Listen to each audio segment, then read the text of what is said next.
My name is Siobhan Kattago. I'm originally American. I live in Estonia and teach at philosophy in Tartu University.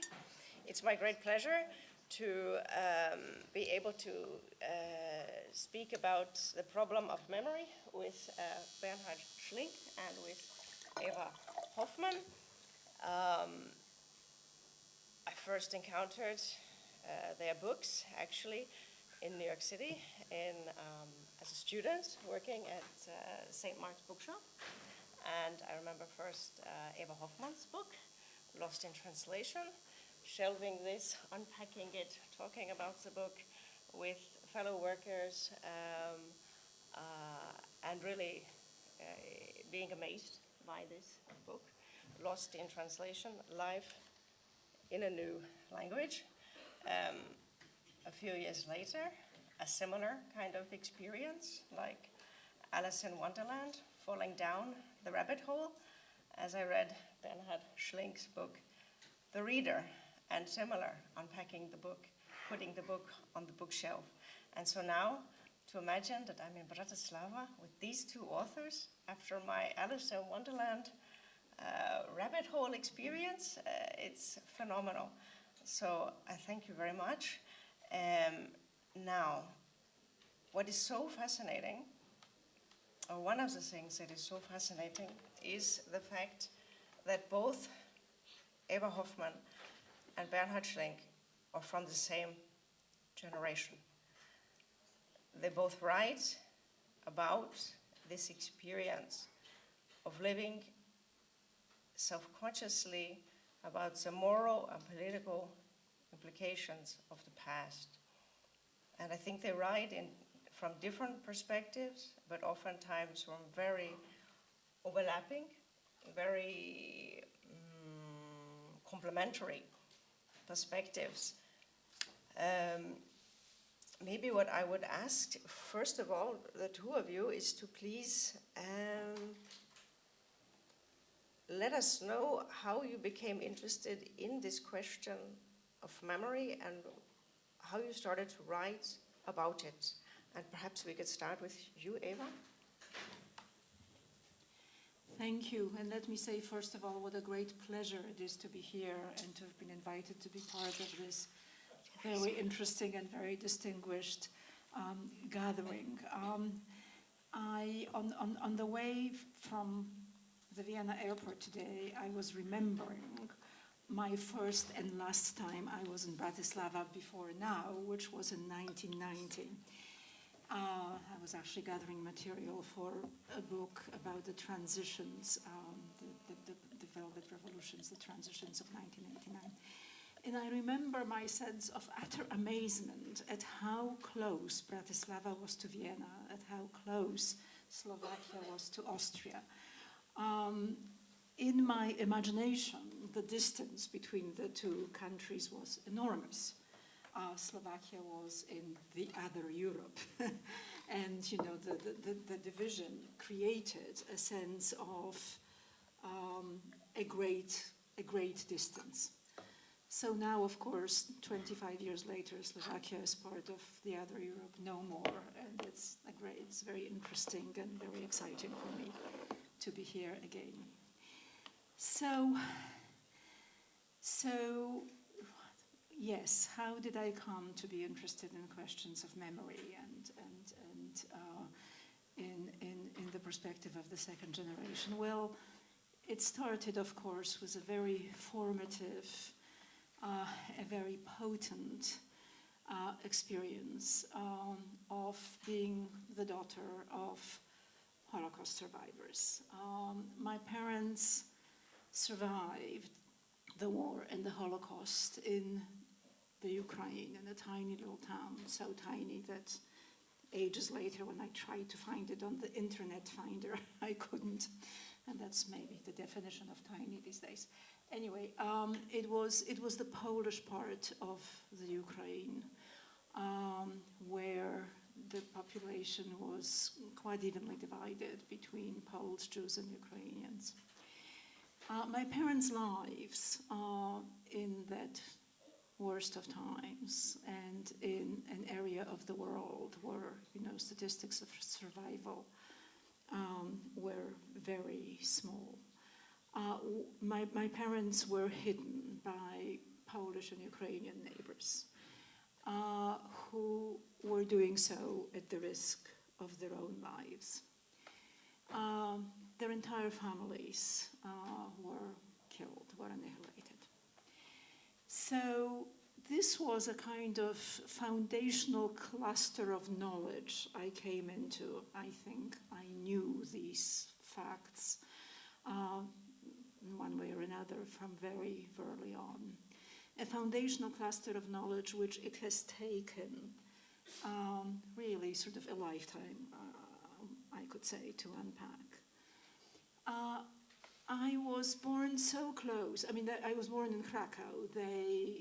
When they realized that their part of the Ukraine was going to be absorbed into the Soviet sphere, they made the very smart move of going to the nearest big Polish city, which was Krakow, and it was a fortunate choice for me to have grown up in Krakow. But I was born so close to their wartime, their Holocaust experience, that it was easy for me to mistake their memories for mine. It seemed to me when I was a child that I knew the attic in which they had been hidden by a peasant for about 2 years. It seemed to me that I knew the bridge on which my father was arraigned by 2 Ukrainians and from which he jumped into an icy river. It seemed to me that I knew the truck on which he was being transported to a local concentration camp and from which he escaped. Now, first of all, I should say that my parents' survival and the fact that they were sheltered by Polish and Ukrainian neighbors and that their entire families were lost gave me a kind of entry point to begin understanding the complexities of human behavior during that terrible, terrible time and the complexities of that history. But although I could almost mistake their memories for mine, they were not my memories. I did not, in fact, know the attic in which they had hidden, as I understood very concretely decades later when I did go to the village where they had survived, to the shtetl where they had survived. I did not know the neighbors who had hidden them. These were not my memories. What I had inherited, what I think many of us members of the second generation inherited, were the emotional after effects of our parents' traumatic experiences. I could sense, the huddled hiding, the fear that they experienced there. Others could sense the guilt and the shame that their parents felt for being humiliated, because it is one of the terribly unfair aspects of traumatic histories, that guilt is often transferred into the psyches of the victims, while it is often a terrible fact that perpetrators do not feel remorse.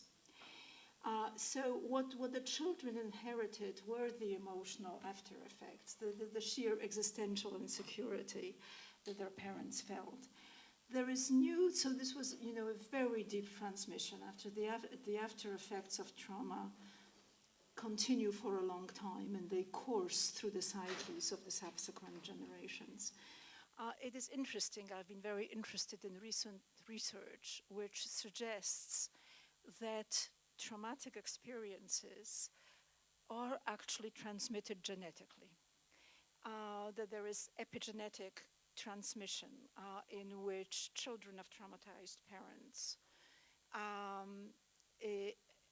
have an expression of genes which somehow replicates this. This is rather American, but there we are. This is what the newest research shows.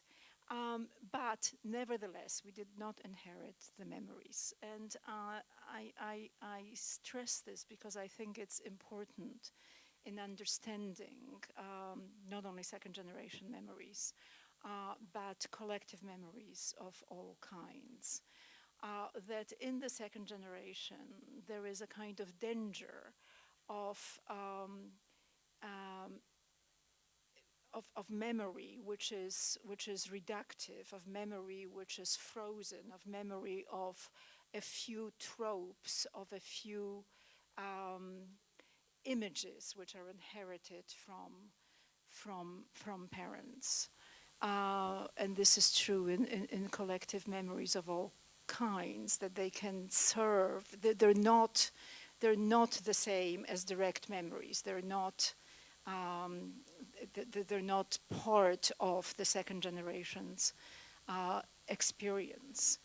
And at some point, I mean, it seems to me that the first task of this second generation, of the post-Holocaust second generation, was to reckon with the experiences of their parents. There was a kind of moral imperative to honor their experiences, to honor their suffering. There was a moral imperative, a kind of early moral imperative to abhor the perpetrators of the deeds inflicted on them. There was also a later reckoning with, first of all, with what was transmitted to us, and trying to distinguish their experiences from ours, trying to distinguish their awful reality from the internalized feelings that we had come into. And this was important partly in order to end the haunting by these unknown experiences, but partly also to realize that the reality we lived in, the present we lived in, was not the same as the parental past. But at some point, I understood, and I think many of us understood, that I had to understand that in order to understand the history from which my parents came, the events which had affected their lives, I could not stay with just family memories, that I had to broaden my understanding through learning, through inquiry, through learning the history. I had to supplement memory by history. At some point, I started feeling a kind of sense of mission about this because of the various distortions of memory that I saw in the responses to Holocaust survivors and in the responses to the Holocaust. Now, we emigrated to Canada and then I to the States. So I'm talking about the reception of these events in the States and from a great temporal and cultural distance. And of course, this is one of the dangers of fixing memory, that it becomes much easier from a great distance. But the reception of the Holocaust, we now have a phrase for the stages of response to this event, began with something like disavowal. I mean, people simply did not want to hear about the experiences of the survivors. They rejected it. And this was really a worldwide phenomenon. This went on everywhere. Perhaps people simply could not bear to confront this past quite yet. Perhaps they wanted to turn towards life after this mass death. But it was very hurtful for survivors. It drove them into a kind of deeper silence and solitude. And solitude is a very central element of trauma.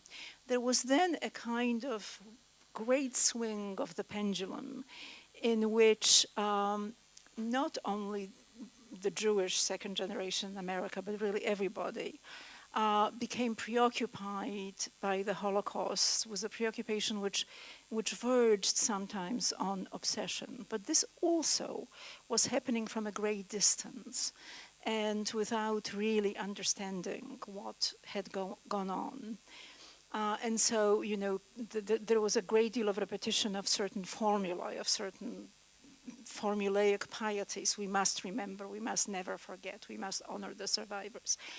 But this was often not supplemented by knowledge, not supplemented by an understanding of the human textures, of the human meanings of this experience.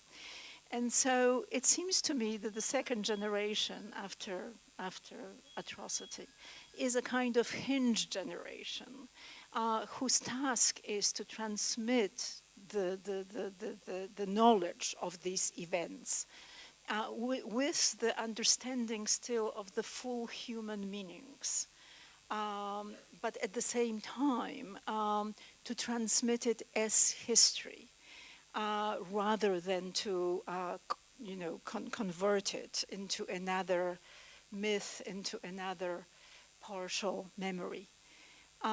And perhaps it is the task of post-war generations everywhere, actually, to excavate these histories from their repression and to deepen and to work through and to process and to understand various partial memories, so as to acknowledge the full complexity of this world-altering history and of other histories as well. And perhaps this is particularly important in this part of the world, in Central Europe, where memory was, after all, curtailed by repression. I mean, where there was a kind of real censorship of these subjects. So the memories could not be worked through. And it's also a part of the world where the histories are very complex, where nations were often on two sides of the history, often felt themselves to be victimized and powerless, but often at the same time colluded in the perpetration of terrible things.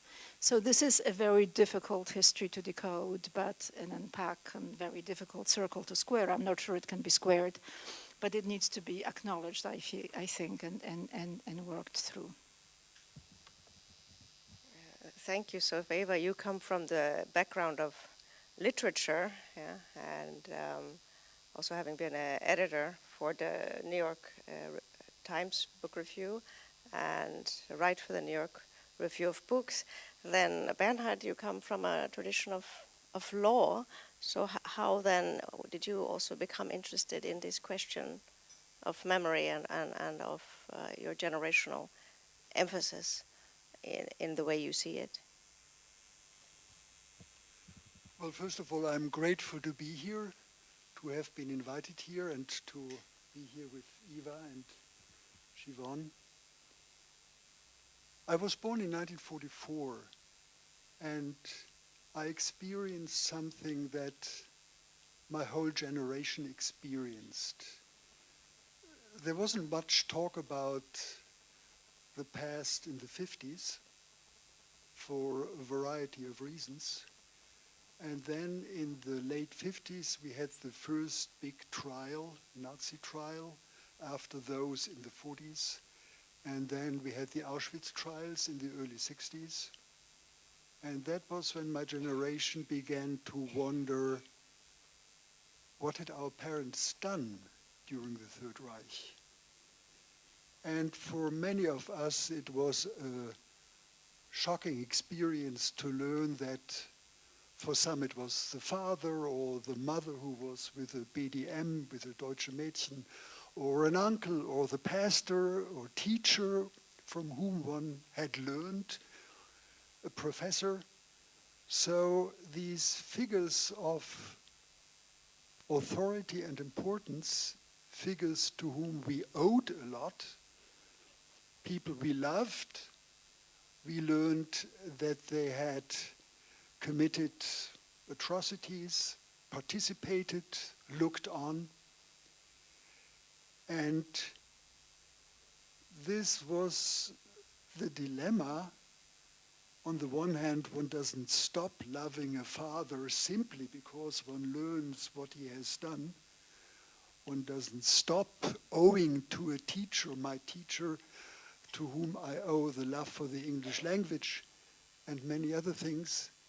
And then you learn that they were involved in something awful. So we wanted to know more. We wanted to find out, how could they do it? Is there a way to understand what they did and why did they do it? And again the experience, no, we don't understand how far they went. It's the experience of encountering people who committed monstrous crimes without being monsters. If they would have been monsters, it would have been easy. You just distance yourself completely from this person. But you can't, because they weren't simply monsters. And I think this is the tension with which my generation grew up.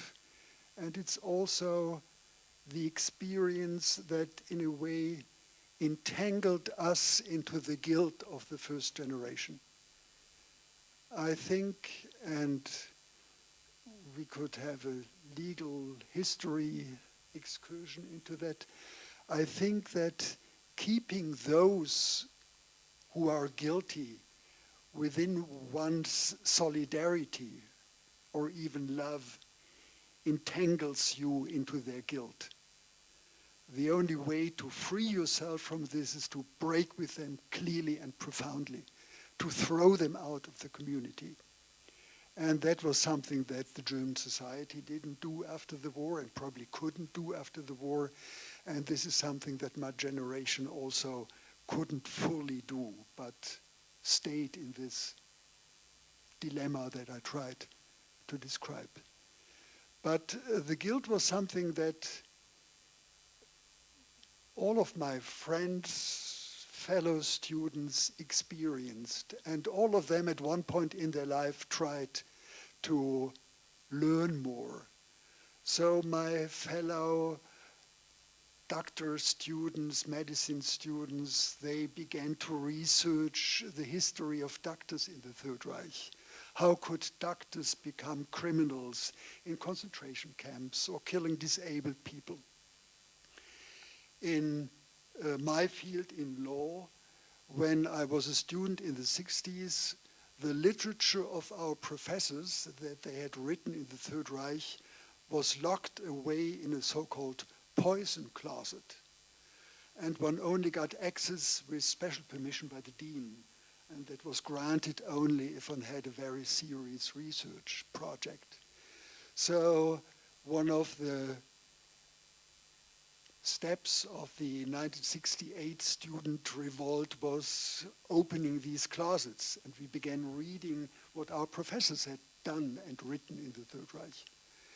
And others in their field, I know about architects who became interested in what did architects do in the Third Reich, and how much did they compromise their aesthetic ideas to please the Nazi regime. I think for all of us, beyond the guilt, the understanding how thin the ice was on which German culture, German institutions were built, and how easily it broke in 1933. I mean, we had universities, churches, unions, institutions that seemed to be lively and well-founded, and within a year, the ice broke. And the question, how could that happen? So besides the experience of guilt, the simple question, how could this happen? And the ice on which Germany felt to live so safely could break so easily. How thin or thick is the ice on which we live nowadays? And what makes it possible that something like that can never happen again? And this is what my generation then tried to bring into their professional life. Teachers tried to teach the next generation what they hoped would make the next generation immune against something like that. So teach them what had happened, why it happened, to teach them moral or civil courage, to teach them to stand up, to resist.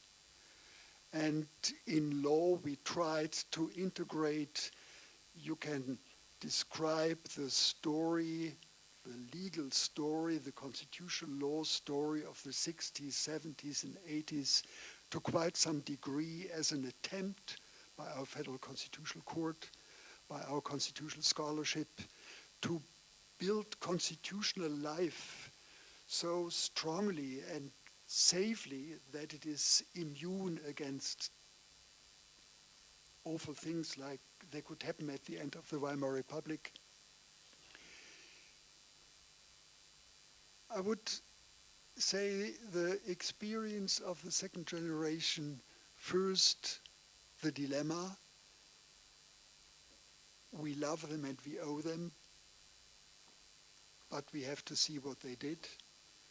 The entanglement into their guilt, the wish to know more, to learn more, how could it happen? To think about what can be done, that it never happens again. And with all that, one never really comes to peace of mind, because there's no good answer for the dilemma, there's no good answer what to do with your father or your teacher, whom you love and whom you owe, and about whom you know what he did. There's no good answer why the ice that seemed so thick, broke so easily. And there's not even a good answer what we have to do now. I sometimes think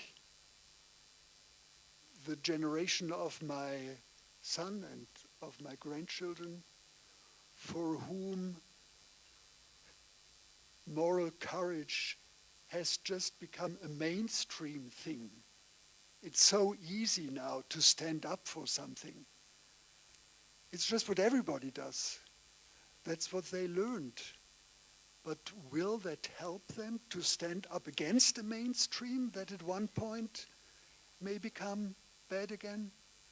So even there, I don't have a feeling that we succeeded.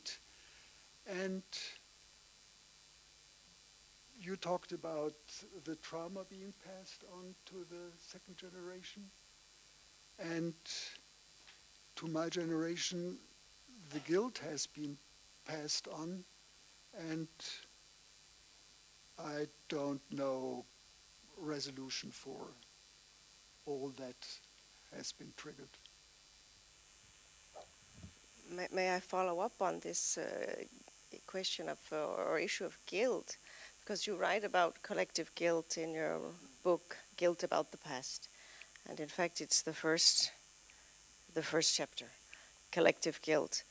And when I read it, the first question I had to mind was, or the first thing that came to my mind was what Hannah Arendt wrote, where everybody is guilty, nobody is guilty. So is it possible to have a collectivity, a nation, be guilty, or is it more collective responsibility, which would also be a little bit what you feel for your generation of survivors? And I think you, in your book, After Such Knowledge, talk about responsibility to the past. So, Bernhard, is there a difference between collective guilt and collective responsibility? When I thought about collective guilt, I didn't start from the concept of guilt. I started with the experience of my generation. I felt it, most of my fellow students felt it, and I wondered, is this a completely irrational feeling because we hadn't done anything in the Third Reich, or is it a feeling that has a rational explanation? And that's why I looked back into legal history and came to see that tribal law was so that if a member of one tribe hurt or murdered a member of another tribe, the first tribe could either expel the perpetrator, and if they kept him within their solidarity, then they as a whole became responsible. And I think something of that is what we felt. Germany hadn't, and we as a second generation didn't expel them. We kept them within our solidarity. We kept them as our teachers, professors, parents, whatever. And so I thought this is a kind of guilt. And out of this guilt, out of every guilt, I think, grows responsibility. But I hesitate to say it's not guilt, but rather responsibility. Responsibility has its basis, and guilt is one of the grounds for responsibility. So, no, I would say there is a kind of guilt. It's something different from what Hannah Arendt talks about. Is it closer to what Jasper says? No, I think it's something simple and explainable, and something that we find even as a legal concept. We don't have it as a legal concept anymore, but I think there's a moral truth to that. Yes, please. Yes, just to add a question. I wonder if you felt that, I completely understand the dilemma, the kind of the impossible dilemma of loving people whom you, to some extent, have to morally reject. It seems to me a terrible dilemma. But I wonder if your generation felt that you had the right to demand something from the older generation, to demand acknowledgement of what happened, to demand perhaps understanding of what happened, to demand some reckoning of their own with the past. I actually remember reading interviews in a book called Born Guilty with children of perpetrators and sometimes grandchildren of perpetrators, in which, some people challenged their families very painfully, but did challenge them to stop the disavowal, in a sense, to stop the denial. Yes, that's also something that I know from all my friends, fellow students. They tried to challenge the parents or the parent generation. And we talk about lies and legends. And again, what we got was often enough nothing, or legends that were better or worse lies. And among my professors, and most of them had been professors in the Third Reich already, only one was even willing to talk about it. And then he presented his legend, and he had written The Total State, 1933, and he said, I want to make the state strong against the party. Total State was better the total party regime.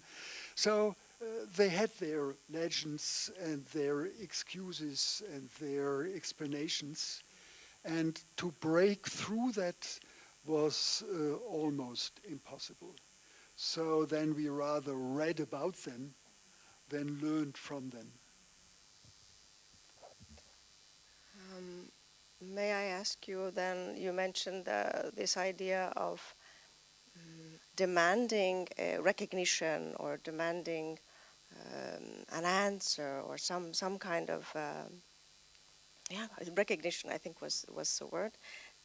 But oftentimes in both of your writing, you write about silence, and you write about the relationship between silence and memory. So I'm wondering if you could please elaborate. I mean, I remember, for instance, from Lost in Translation, maybe your father's silence, or and then of course in the reader, der Vorleser, silence plays a very strong role. And since you both write about it so poetically, would you like to comment on it, or please? Well, just as there are different kinds of memory, so there are different kinds of silence.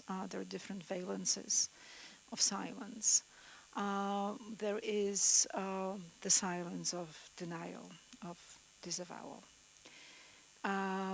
It was Primo Levi's great fear when he was in Auschwitz, that nobody would believe his experiences, that nobody would respond, and this turned out to be terribly true.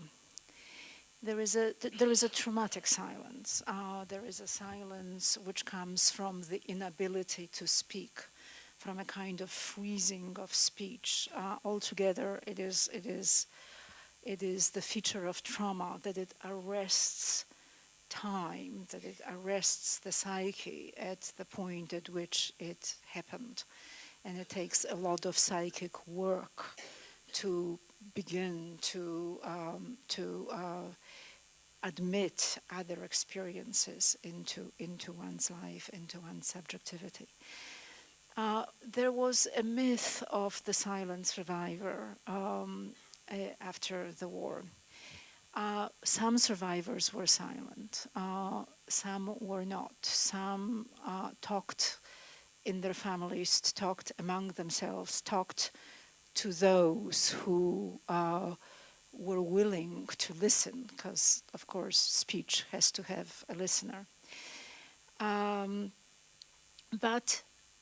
So in my family, my father was silent for a very long time, until the last years of his life, when the terrible guilt for what he thought was a wrong decision, which he thought led to the deaths of his brothers, emerged in a very anguished way. My mother spoke, but it was, as is with many other survivors, it was a kind of fragmentary speech. It was speech which returned to the most painful moments, or the moments of greatest tension. It really was speech under the pressure of pain. It wasn't speech which narrated events. And in fact, again, many sort of children of survivors have talked about the difficulty of making a narrative, of understanding the narrative of their parents' experiences. So it was something between speech and silence. There are, of course, other kinds of silence. There is the silence of understanding the limits of language, whereof one cannot speak, thereof one must be silent. I know that this is not what Wittgenstein was talking about, but there is something of that. There is a silence of protecting your privacy. There may be a silence of rest from the obligation to bear witness, the obligation of testimony. So I think, there are different kinds of silence that we have dealt with. But part of the silence of the survivors was prompted by the lack of listeners, by the unwillingness of people to take in what they were saying. Yeah, there are all these kinds of silence. I think there's also something very banal, and experiencing what used to be the GDR. I came to Humboldt University in the year January 1990. I also learned that the generation who had just gone through these last decades of communism, they weren't interested in talking about that. They had been through it, and the life in the United Federal Republic held so many challenges to rearrange. You have to pay taxes in a different way.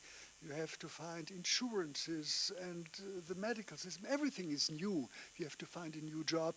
So it took 15 or so years until the next generation got interested in what had happened. The next generation that hadn't lived through it, but realized how much this past, how much the memory of this past still impregnated society and their families even, they wanted to learn.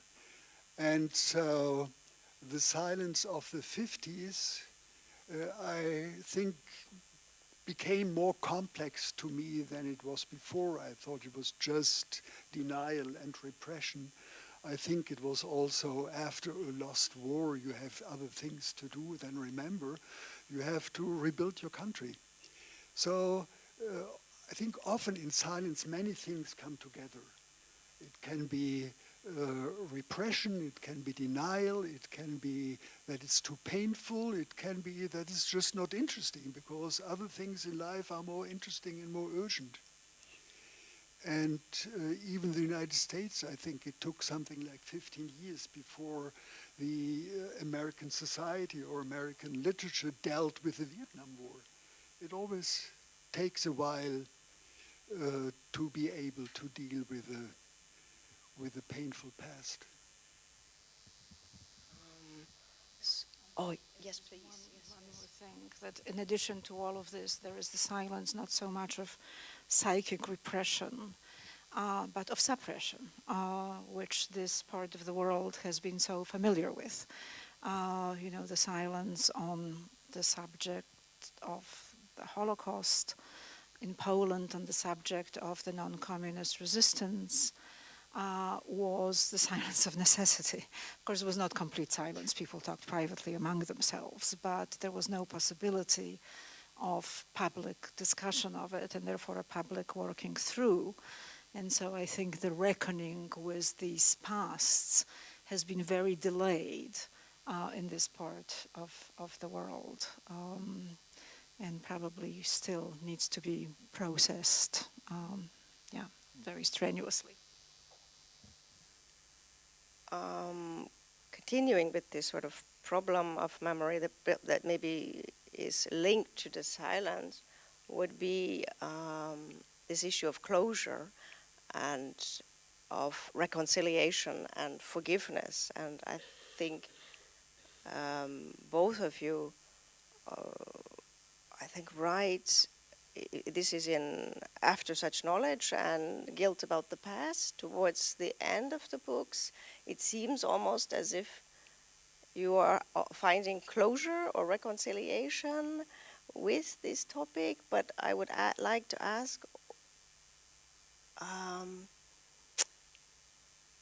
what is the relationship between remembering, forgiving, and reconciliation? These are very different, but they seem to be themes, especially I think towards the end of your Guilt About the Past book, that you both you raise in different ways, and forgiveness I think is particularly very, very delicate.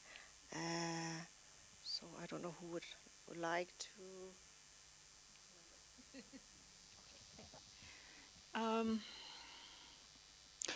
I don't think forgiveness is always warranted or possible. There are certain deeds which are not forgivable. And also the people who might be in a position to forgive are no longer around. You cannot forgive on behalf of others. I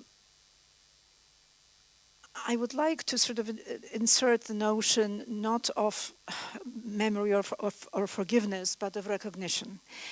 I think what we owe to these histories, I think what we owe to the victims of terrible injustice is recognition. I mean, the wrongs cannot be undone. Sometimes the wrongs cannot be forgiven. But what we do owe to these histories is recognition, is acknowledgement of what happened. Now, there have been experiments in the last decades in bringing the perpetrators and the victims together in a process which I think is a process of recognition. I mean, I'm thinking of the South African Truth and Reconciliation Commission, whose force, it seems to me, came from the processes of recognition. This was the commission in which the victims could face the perpetrators and say, what did you do? What happened to me? Tell me, I want to hear it from you. And so and sometimes these confrontations, these encounters, the point, by the way, was not either remorse or forgiveness. It was recognition. And it was acknowledgement. And the effect of this was sometimes incredibly powerful. I've read quite a few accounts of these encounters, and I was particularly moved and struck by one in which a man who was literally blinded during apartheid confronted the men who had tortured him and demanded again and again that the perpetrator acknowledge what happened and acknowledge particularly horrible words that he said to the victim. The perpetrator finally did do that, and the man who had been blinded said, I want to thank the commission because I feel that I was blind and now I can see. So there was some restoration of moral clarity, some restoration of a basic moral world in which wrongs are named as wrongs, and the principles of justice can be reintroduced. I think possibly sometimes this process also induced a kind of self-recognition on the part of the perpetrator, and this is what I think is very interesting, and this is why I wonder if something can be and should be demanded from people who committed terrible deeds. I read of one instance in which the perpetrator, after his encounter with the victim who he had tortured, went home and cried for a week. So this was not in the service of forgiveness. It was in the service of reconciliation. I mean, it was in the service of the society being able to, of all of the members of the society being able to live together. And I've often talked to Albie Sachs, who was an anti-apartheid fighter, white anti-apartheid fighter, and was one of the framers of the new South African Constitution, and in fact the TRC, the Truth and Reconciliation Commission. And he said he lost his arm during apartheid. It was blown off. And the man who had done that wanted to come and talk to him. And they did. They talked to each other. And Albie said that at the end of it, he shook the other man's hand. He said, this was not because I wanted to forgive him. I did not want to forgive him. But it was a kind of marker, it was a sign that we can now be members of the same society, that we can achieve a reconciliation in the service of the shared good, of the shared society. But of course, you know, reconciliation within the new principles of justice, in which everybody has the same rights and the same responsibilities. Please. I agree. I think that's what reconciliation is. We know that we are at least equal enough to live in the same society together. And that doesn't mean forgiving. And I also agree, one can't forgive on someone else's behalf. And it's too late for forgiveness. Maybe God, but that's a different story. I think, and I'm particularly interested in that maybe because I'm a lawyer, I've often heard that truth and reconciliation succeeded in cases like the ones you mentioned. Often they lied. Often they were not willing to recognize. And what the procedure was meant to be, then he can be prosecuted if it's found out that he lies. And also the victim is to be compensated. These elements were often enough missing. And so to bring closure for society where recognition fails, I think we need other instruments, other procedures, institutions. And now the most likely last concentration camp guard is being brought to court in Germany. He is 92 or so. Of course, he can be re-socialized. I mean, he adjusted to society after the war perfectly. And still, I think it makes sense, even though it's not so much about changing him, it's definitely not about changing him, but these procedures, these trials are an important element of closure. And that was one of the problems with truth and reconciliation, that they were often enough missing. And then reconciliation is up to the goodwill. And in a way, a court trial also is an element of reconciliation. We accept him as an equal who has to be punished for what he did. And so reconciliation, I think, has many presuppositions and holds many elements, voluntary recognition, but also trials, compensation, public acknowledgement where individual acknowledgement fails.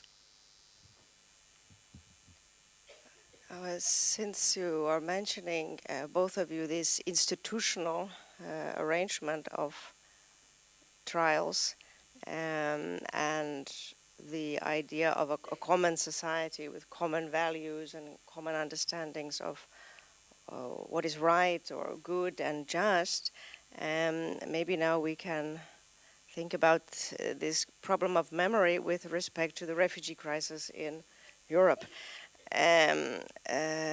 Which seems to be a great challenge to the very values of hospitality, of human dignity. And so at the end of, I'm thinking at the end of September when philosopher Jürgen Habermas receives the Alexander Kluge Prize, and he was asked to comment on the refugee crisis, he said, rights to asylum are human rights. Asylrechte sind Menschenrechte. And I think this is so powerful and important. But at the same time that I think of this, both of you have different examples of this in your writing. In the sense that Bernhard, you are a lawyer, and if we think with Immanuel Kant's perpetual peace, then, which of course it's ideal and beautiful, but important that he writes there that that the right to hospitality is a right. It's not philanthropy, it's not charity or goodwill, it's a right. But on the other hand, Eva, your life experience of your parents demonstrated the thinness of this right to hospitality, and rather the great luck or good fortune of the kindness of strangers. So how thin is this right to hospitality? How thin is the right to hospitality? When oftentimes history demonstrates the very opposite. I don't know who would like to.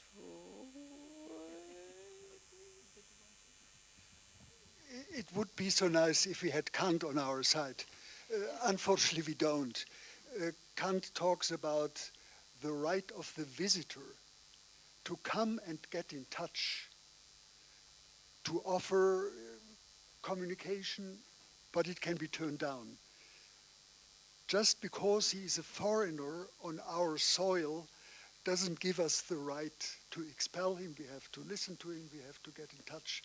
But the right to live there as a guest that's a special contract. Only the first one is the right that we all have. And as a lawyer, I would say, of course, Habermas is right. We distinguish between human rights and citizen rights. And since the asylum seeker is not a citizen, so of course it's a human right. And human rights still can be curtailed, as citizens' rights too. So recognizing it as a human right, and of course it has to be recognized as a human right, doesn't give us the answer how far can we respect it, where do we have to curtail it, does it pertain to each and every asylum seeker, and what procedures do we install to distinguish those who are really entitled. So all these questions are not answered by the right recognition of the right to asylum as a human right. Well, we certainly cannot count on the kindness of strangers as a principle of relating to others. But you know, after all, the right to asylum has been included in the European Constitution.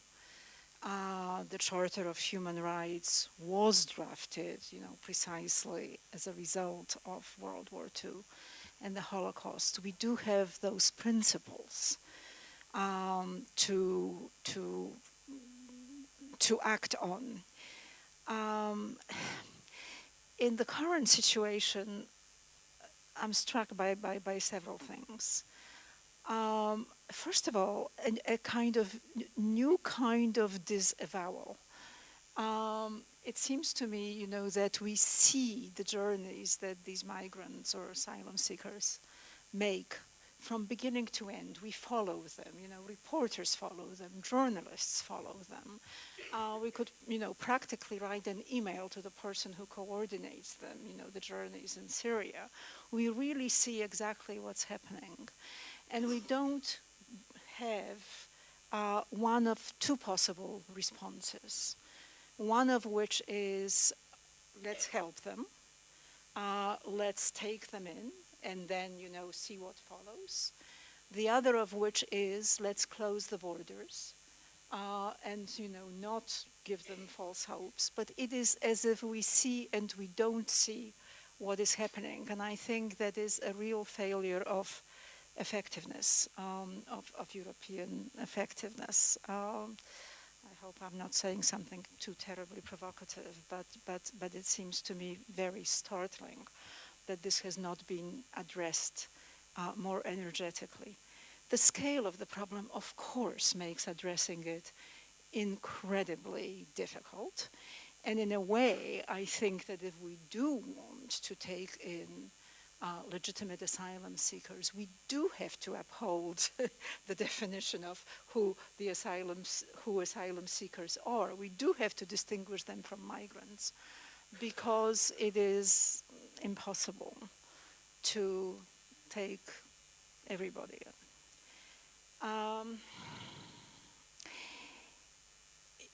One of the failures so far in all of this is, it seems to me, a failure of European solidarity. And of course, countries in this part of the world for a long time refused to take in anybody at all. Now I think, small numbers are being talked about. And perhaps, just to return to our, subject of memory and history, perhaps this is made possible by a kind of suppression and deletion of various aspects of this region's history. First of all, it seems to me that the memory of the multicultural past of this region has been deleted, has been forgotten. I mean, this part of the world was the melting pot of Europe, in which there was actual multiculturalism long before it arrived in Western Europe. So, so this kind of sense of various national identities as being homogeneous and writ in stone as homogeneous is a kind of distortion of history. And possibly it is also true that in this part, that because of this suppression of memory, of this censorship which was imposed on many countries in this region,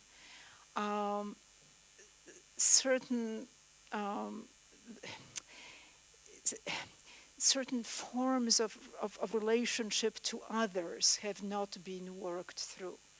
And so it is perhaps easier to repeat the patterns of prejudice or not to be sufficiently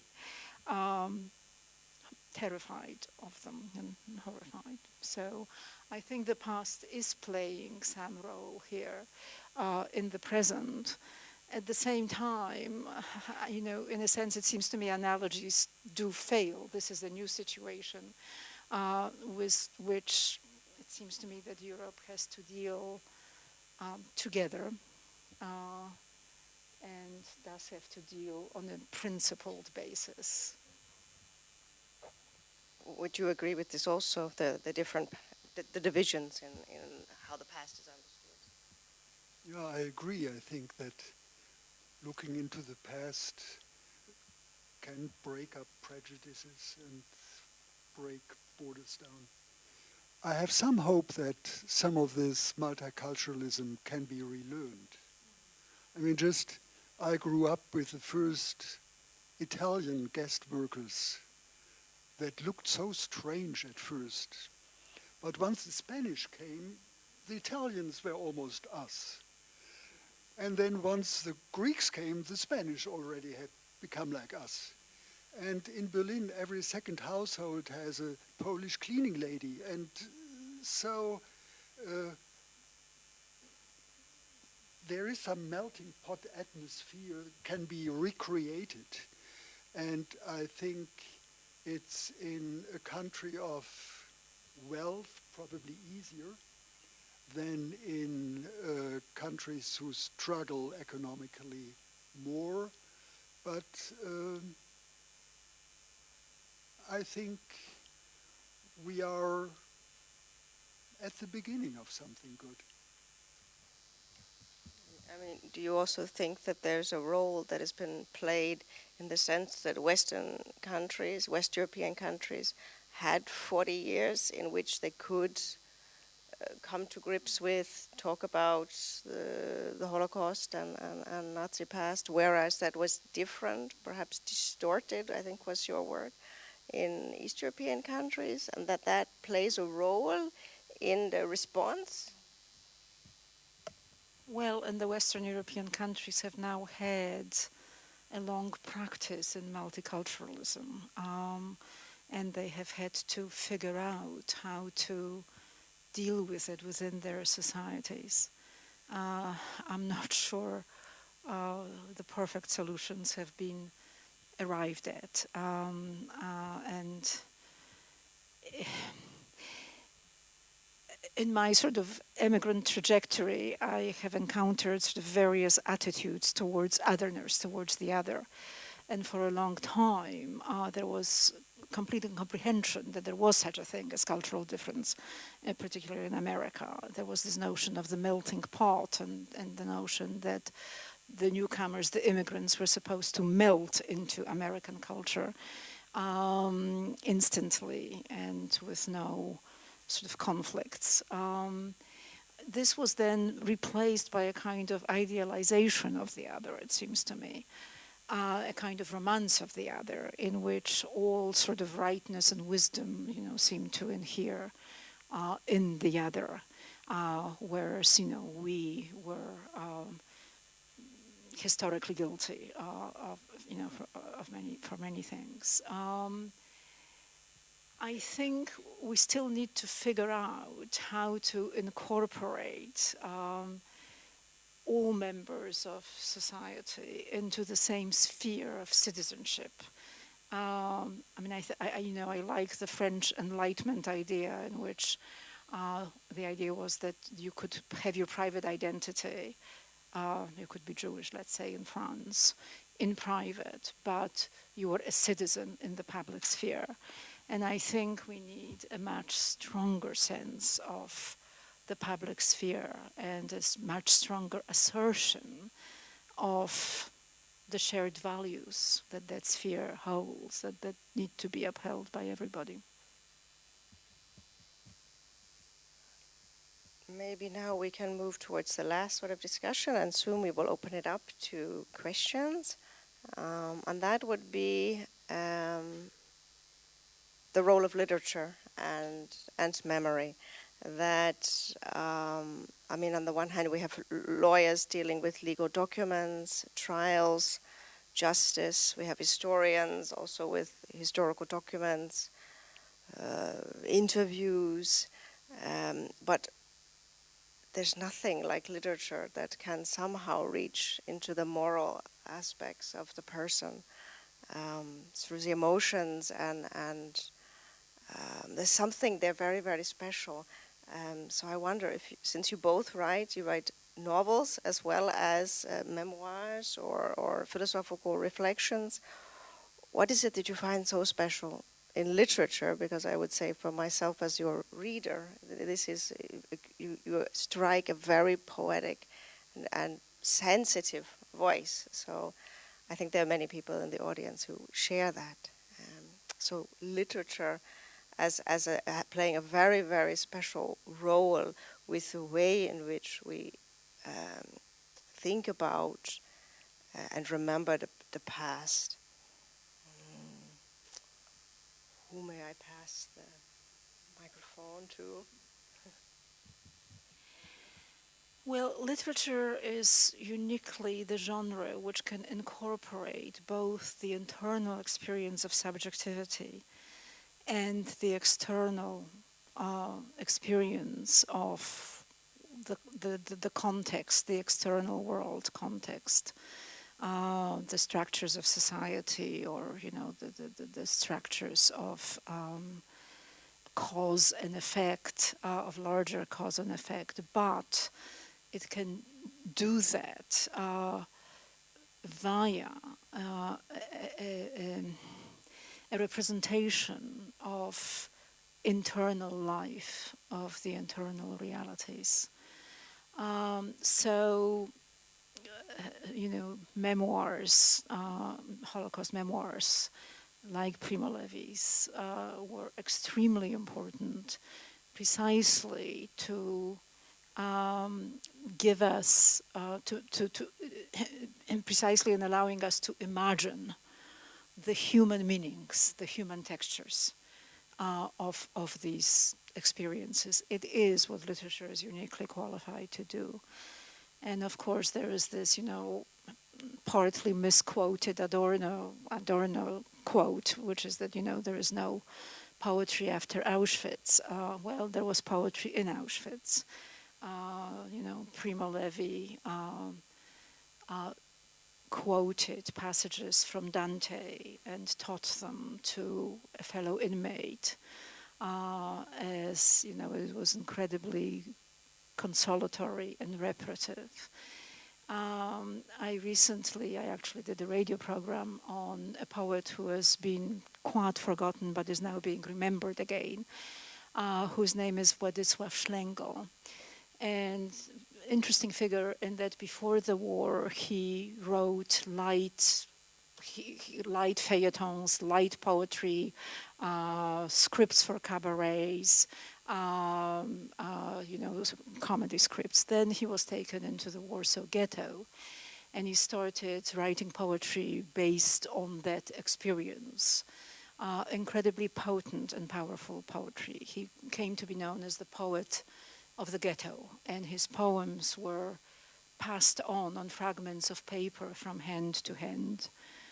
And I talked to a woman who is now in her late 80s, who was a young adolescent in the Warsaw Ghetto, and who remembered Schlengel. She was, in fact, his first translator into Hebrew. And I asked her, why was it so important? And she said, it was the most real thing we had. It reflected their reality, the reality of their experience. So,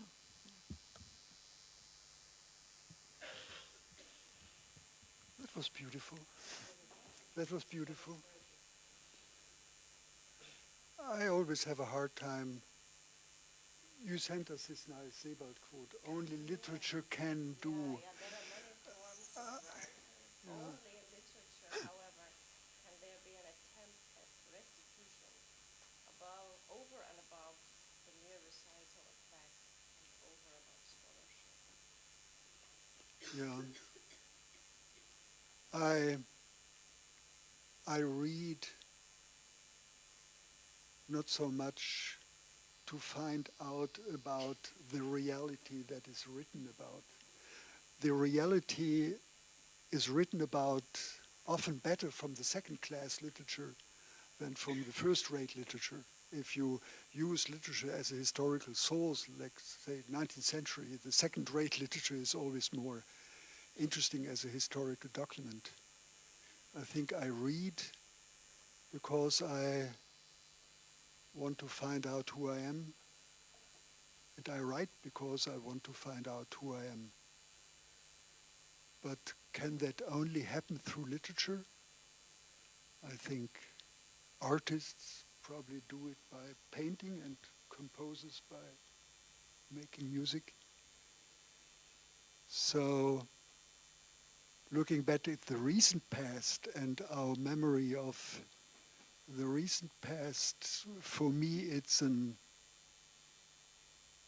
important voice among these other voices of music from terrorism or good historical research, well-edited documents. It's an important voice among all these that, as you say, brings together the subjective and objective in a unique way. Yeah, and I think in your, for instance, the way you write about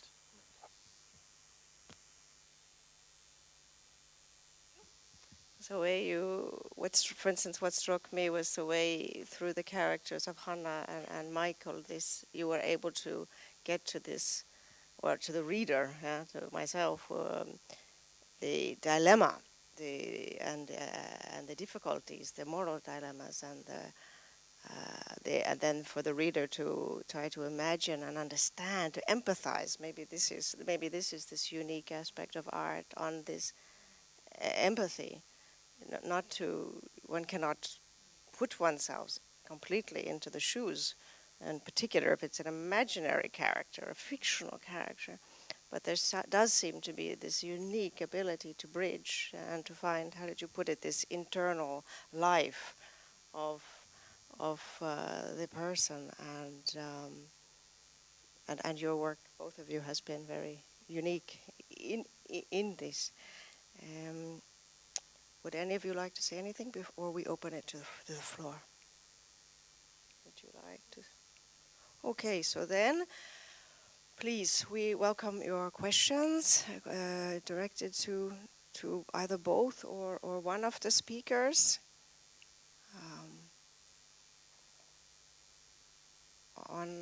It's hard for me to see. Yes, please. Oh, you need this? Okay. Have this. Would you like some water? Hello, I'm Haris Pashovic, and I'm a first-generation survivor of genocide in Bosnia.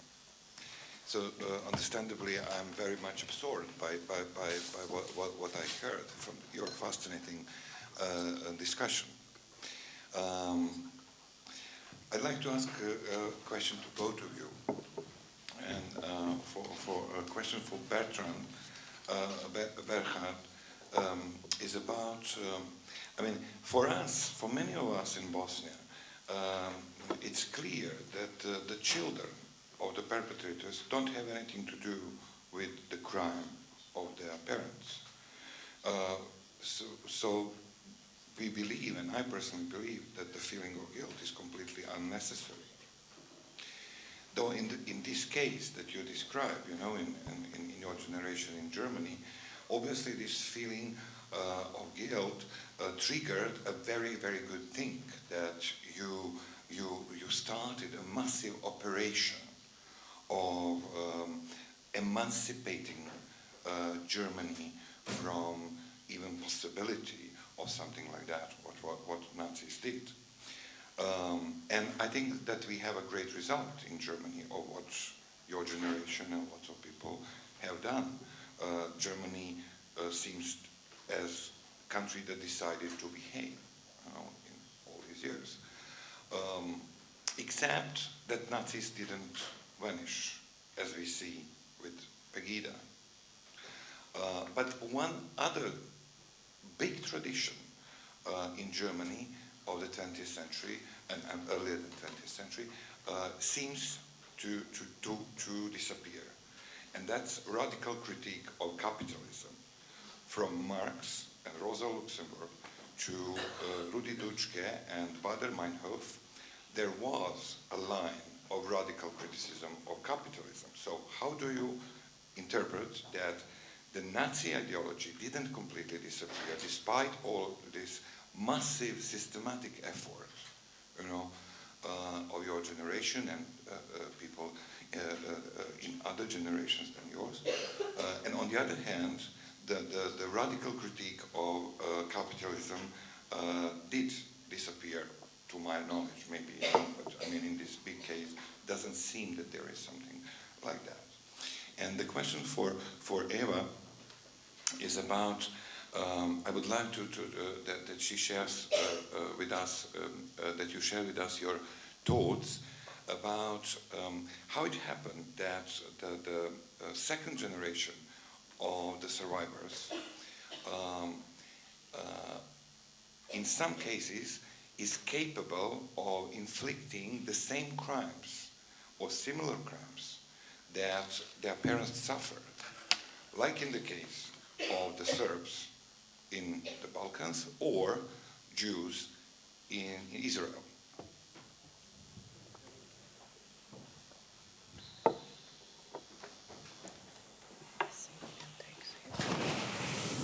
What am I supposed to do? That did not work. Oh, no. How to give you a microphone? Maybe you have to speak if you don't have a microphone. Sorry. Well, I'm sorry. No, What? it works. Where's Okay. the table? No. It's okay. You can speak into the microphone. Oh, excuse me. Okay, you haven't asked me, but I think what the Israelis do in Palestine is not at all comparable to what happened during the Holocaust. But to my questions, I don't think that Nazi ideology is reappearing with Pegida. Pegida is a movement of resentment. And it's a movement of massive resentment for which we have a couple of reasons. It's not a coincidence that it's in Dresden in the east and hardly in the west. And it has Nazi undertones or overtones, but it's far from a real ideology. And I think one of the lucky things is in Germany that we don't really have far right-wing intellectuals. So it's always a kind of resentment movement that doesn't gain more shape than expressing the resentment. And anti-capitalism, I think we have a strong recurrence of anti-capitalism, and I think it has to do with the end of the Cold War. Up to then, the West always had to be at least as good as the East, but also much, much, much better. So what the East could offer socially, educationally, the West had to offer too. And on top of that, it had to offer freedom and wealth and everything. And since the end of the Cold War, capitalism has been unchained in a way that now, since 10 years or so, 15 years, invites more and more criticism.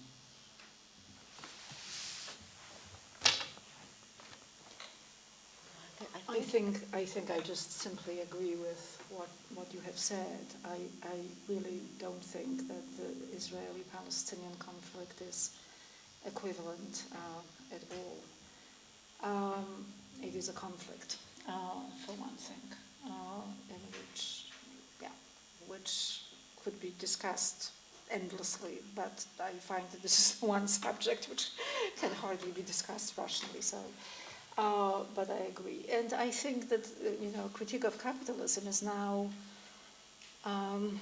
built into our public debate. I mean, certainly in Britain it is, even while capitalism is unchained and thriving and creating greater and greater inequalities. Nevertheless, the critique of it is absolutely part of the public debate. So are there some more? There's a question over there, but I don't know where the invisible. I have one microphone. My name is Martin Schmetschke. I'm from here, and talking about literature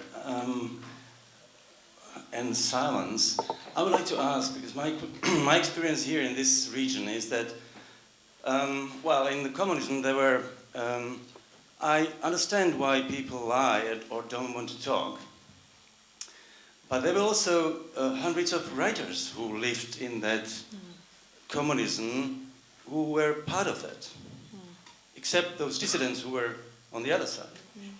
And I was waiting 25 years, and I just didn't get to any novel which would have been written by that writer who was part of the system, about his experience, about his, confession, let's say. So my question is, did it happen in Germany, for example, or elsewhere, that those writers, did they write, somebody of them, about their own sins? Not the victims, but those who were part of it.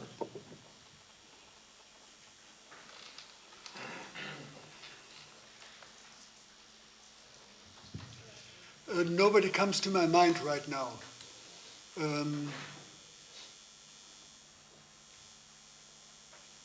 Of course, we had the authors that went into what was called inner emigration in the Third Reich, and they wrote about the Third Reich with some distance then, and afterwards they kept writing like that.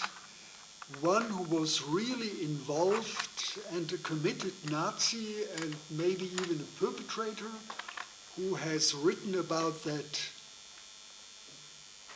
with some insight into what he did? No, nobody comes to my mind. But I'm not a literary scholar, so there may be one whom I have never encountered. I mean, I can think of some instances in Poland. I mean, for example, Czesław Miłosz. I mean, he was not colluding with terrible atrocities, but he did serve in the communist government in the immediate post-war period, and it was a matter of considerable conscience searching and guilt for him. And he did write about it, and he also wrote a wonderfully insightful, important book on the methods of self-censorship, called The Captive Mind, on the methods wherein communist intellectuals deceived themselves into thinking that they agreed with the regime, for example, or deceived themselves gradually into giving up on opposition. So there has been some literature of that. I mean, there was also, this is from France, so François Fouret's Passing of an Illusion, when he reflects on his own time in the Communist Party, albeit not in Central Europe, but in France. But this was very, I think, important. Okay, yeah. So, but that's not literature. Yeah, it's history. So, is another question?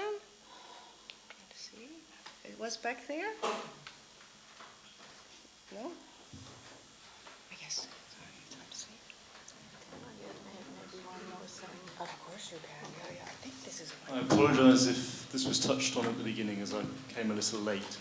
One aspect which would interest me when talking about sort of guilt and memory in a German context is I would be interested to know, as far as you're able to tell me, what sort of role maybe the curriculum under occupied powers had upon this sort of sense of guilt and its emotions. Sorry, curriculum in occupied... Well, I'm just thinking, in the years straight after the war, I'm assuming the curriculum was determined to some extent in cooperation with other powers within Germany, and I wonder how much that determined the sort of opinions which people grew up with in that generation. I was born in 1944, and I don't know anything about the curriculum in the late 40s. It's general knowledge that right after the war, denazification was a strong attempt, particularly by the Americans, also by the British, less so by the French. And when I came to school, the curriculum in elementary school and then even in gymnasium, it was a humanistisches Gymnasium with Greek and Latin, was just very traditional, not that different from what it, I suppose, had been in the 20s. And it only began that we got interested in the past in the late 50s and then particularly in the 60s. And not led by the curriculum, but more led by the trials, the Auschwitz trial in particular. Although I remember something that somebody said, a German writer, which was that the rebellion of the post-war generation, including very radical forms of rebellion, was caused by the incongruity between what he said was authoritarian family structure and a democratic education. So, so presumably the democratic education had a very powerful role to play in this. And I don't know whether there have been excavations of the cultural factors which led to the possibility of Nazism and, the wide adoption of Nazi ideology, cultural factors such as possibly authoritarian family structure. But the interest in that began to grow only in the 60s, Yeah, not in the 50s. yeah, yeah. Did you want Can to I- add something? You wanted Well, to add can I maybe just add one more thing, which is not, directly following up on this, but to some extent directly, which is that I also remember reading a brilliant German journalist called Sebastian Hafner. His book was called Defying Hitler. He reported from Germany in the late 1920s and 1930s. And it was called Defying Hitler. It was really about not defying Hitler. And one of the things which is very memorable for me, what he said, was that the rise of Hitler was not enabled by the strength of fascism. It was enabled by the weakness of liberal democracy. And I wanted to say that because it seems to me that, as we consider our European past, in fact, I think it's, one of the possibilities in a second generation to understand history beyond this fixation of trauma, beyond this terrible, terrible moment. And I think, perhaps one of the things that we need to think about is the history of democracy and why it matters as much as it does. And what are its sort of, fundamental values? I think we need to assert and understand the shared values and their importance, and the importance of affirming them, and the danger of not affirming them and upholding them. So. Let me add, and I think the values, we can't just trade them as values, talk about them, teach them to kids, to students. We have to embed them in our institutions. Yes. We have to make sure that our institutions, schools, universities Yes. really live them. Yes. And only then I think they can be passed on. Yes. Now really thinking about how the Third Reich started to understand how the weakness of all the social and public institutions made it so easy, because they didn't have any inner substance to hold against it.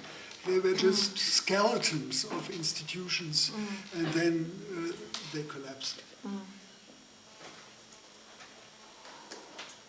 somebody? Yes, please.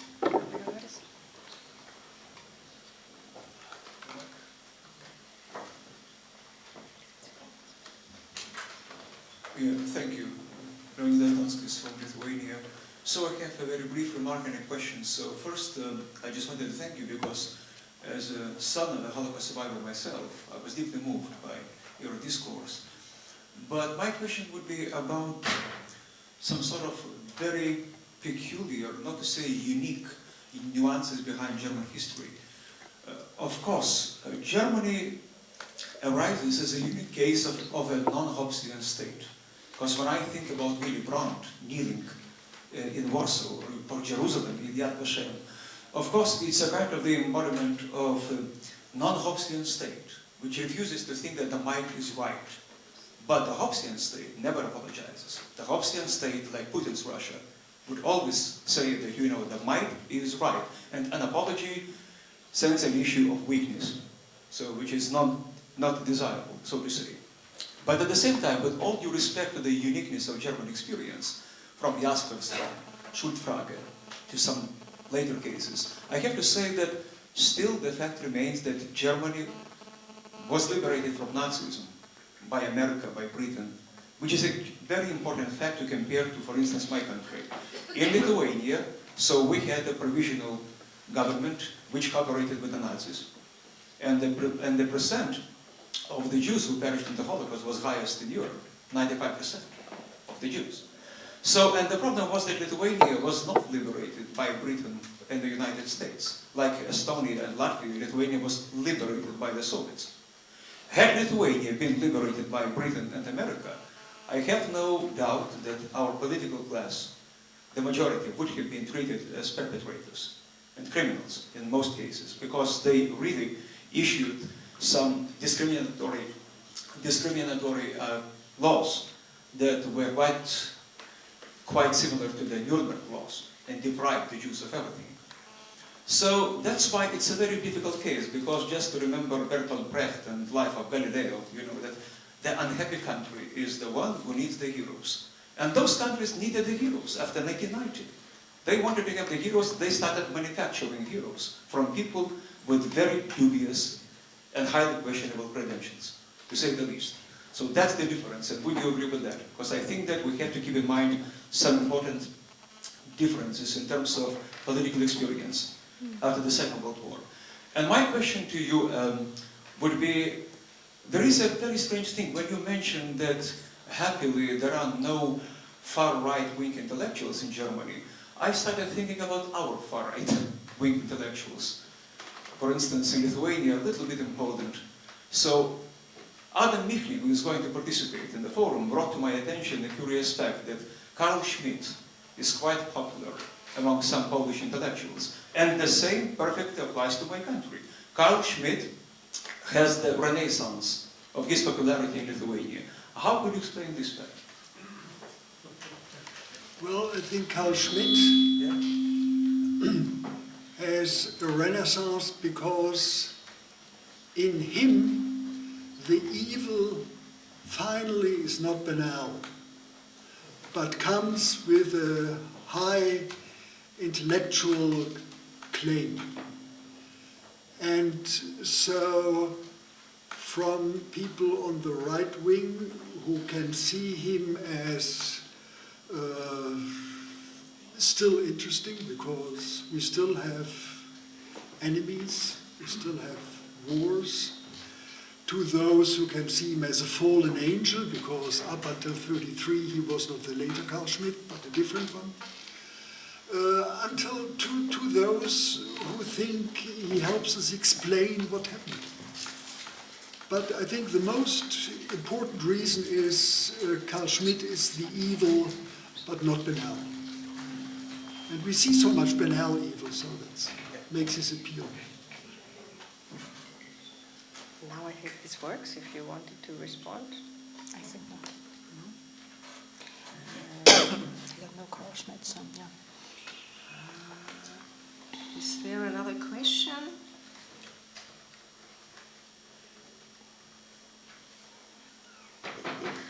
Yes, I'm sorry. Yes, please. Do I have to do this now? No.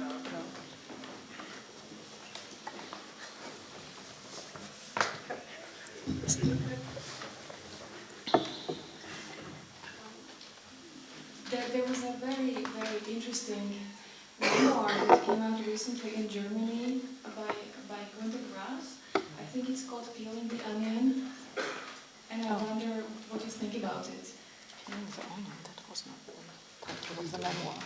Because that was not the Die title. Häute und die Zwiebel. This way to I haven't read it. And I was a little mad at Günter Grass.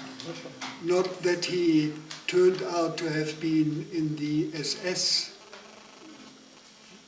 The way he describes it, it was easily understandable. But that through the years, the 60s and 70s and 80s, he claimed the moral authority to challenge others, to speak out, to be truthful, not to lie about themselves, not to offer legends. And in a way, we liked him as a moral authority.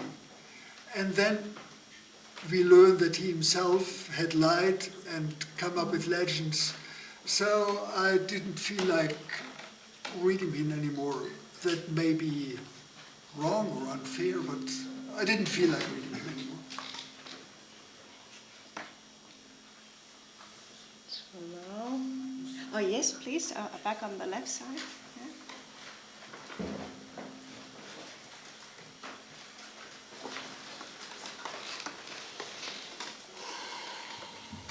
Thank you.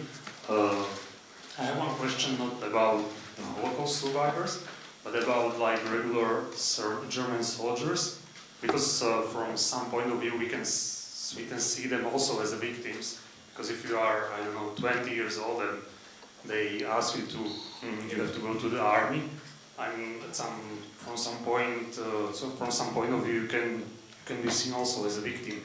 How they are seen in German society? Are there some memorials to like German soldiers that died during the war, or what is the general opinion of Germans towards them? Well, when I grew up, the past that we learned to remember was the past of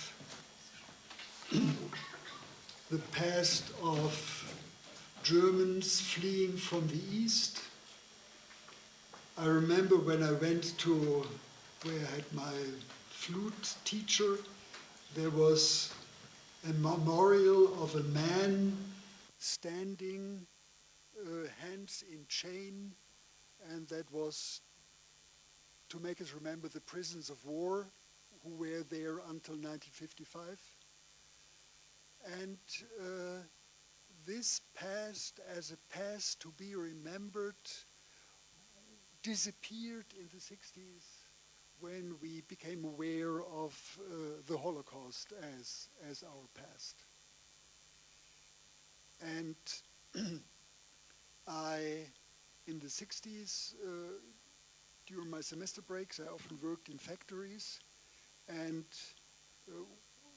one summer I worked night shifts, and between 2 and 5 in the morning, my fellow workers who had all been in the war began to talk. This seems to be an hour when people who otherwise don't talk begin to talk.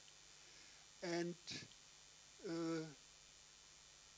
most of them had not a good memory of the war. Not a good memory.